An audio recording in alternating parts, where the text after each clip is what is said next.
Hello everyone, welcome to Spirit 23. It's a online devotional series from Trinity United Methodist Church in Seymour, Indiana. We're glad that you've clicked on our video and are viewing today. We hope you do enjoy it. We will continue.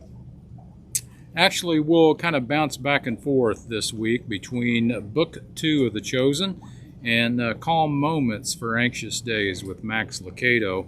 And then for the weekend, we're going to do something a little different. We'll be reading from The Chosen, but it is a book called The Blended Gospel. So they've taken all the four Gospels and blended those into one seamless story. So we'll be reading through that this weekend. This one is day 6 of Book 2 of The Chosen.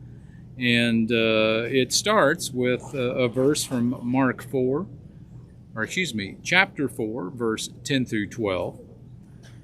When Jesus was alone, those around him with the 12 asked him about the parables. And he said to them, "To you have been given the secret of the kingdom of God. But for those outside, everything is in parables, so that they may indeed see but not perceive, and may indeed hear but not understand, lest they should turn and be forgiven." Jesus, the disciples, and a small crowd of followers all retreated from the larger crowd. With their teacher all to themselves, it was the perfect time to ask questions. But Jesus' answer just created more questions because he told them he was speaking in parables, so that some wouldn't understand what he was saying.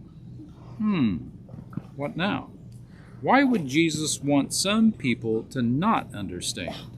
That sounds completely off-brand, since Jesus came to seek and save, not to corral and confound. Makes it seem like he was speaking in riddles, not parables. And it doesn't at all jive with the other thing he said: ask and it will be given to you. Seek and you will find. Knock and it will be opened to you. For everyone who asks receives, and the one who seeks finds, and to the one who knocks it will be opened.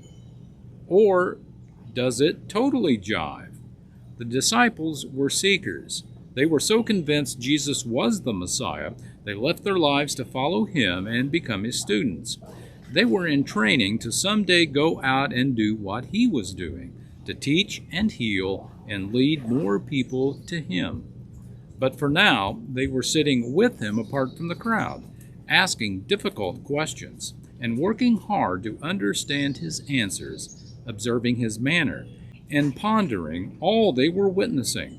All the while, the seeds of their faith were taking deep root in their hearts and minds. Contemplation like that was a way of sifting true seekers from the looky-loos. People were flocking to Jesus every day because of what he could do for them. They wanted the immediate gratification of healing, either for themselves or their loved ones, or just to witness something cool. And they wanted the miracle delivered, and they wanted the miracle man to deliver them from the Roman occupation, along with all the hardship that came with it. So when Jesus told stories instead, especially stories that were difficult to understand, the crowds got smaller. Ironically, immediate gratification also separates true seekers from the less than sincere, because when people do get what they want, they tend to move on. Once the blind could see, the lame could walk, and the show was over, the crowds got smaller still. Maybe that was the point. Maybe Jesus cared more about the quality of discipleship than the quantity of disciples. The ones who stayed beyond the miracles, the ones who asked questions and wrestled with their confusion and doubt, to them he offered the secret of the kingdom of God, i.e., the ability to see with spiritual eyes and to understand the truth that Jesus is the Son of God, through whom we have salvation, that he is life. Slowing down, chewing on, and wrestling with profound and eternal things trains us in the art of expectancy, making us ready for the revelation that comes from God in His time and in His perfect way. And then the eyes and the ears of the heart are open, and the parables cease to be riddles.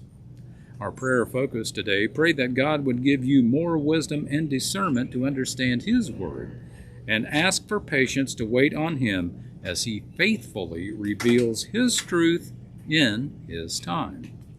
Moving forward, read John 3:16. Describe God's heart for people. Whom did He send His Son for, and why? In what ways are you like the looky-loos? What needs to change in your time with Jesus in order for you to lean in even more, the way the disciples did? Thank you for listening today. We hope this devotion has been a blessing for you. And if you need prayers for yourself or someone in your family or for someone you know, please leave a comment below. And we have a prayer team that will pray on those requests and hope for Jesus' intervention. Be blessed on this day God has made.